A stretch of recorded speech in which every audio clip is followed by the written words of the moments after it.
ke atas, kurang penghargaan. Kalau kita kata tadi, kenapa isu kurang kasih sayang ni ada kaitan dengan penghargaan? Kenapa kurang kasih sayang? Sebab anak tak nampak mak ayah menghargai dia. Dia dah buat yang terbaik dah dengan kapasiti yang dia ada, tapi mak ayah buat apa? Ini bukan yang ni lah yang kita bagi pembukaan ni. Ini realiti dia.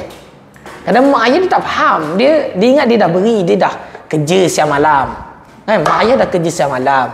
Dia dah bagi makan, tempat tinggal, bagi pakaian, pergi belajar. Apa lagi? Kan tak apa lagi. Tak apa lagi. Tapi sekarang kadang tapi kadang dia tak perlu, dia perlu cakap sayang.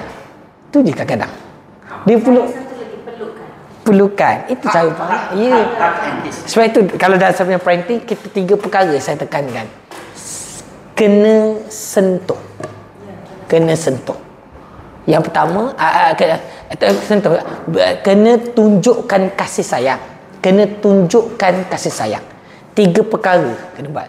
Untuk memberikan kita dihargai, rasa dihargai.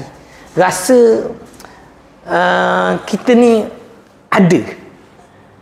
Kena ada, tunjukkan kasih sayang. Itu dia perkataan, tunjukkan kasih sayang. Ini pemimpin pun sama. Kalau kita pemimpin kan, taklah kasih sayang berlebihan, tak. Mana tunjuk kasih sayang. 3 perkara yang saya tekankan lah. Kalau untuk ibu bapa, yang pertama adalah, yang pertama sentuh.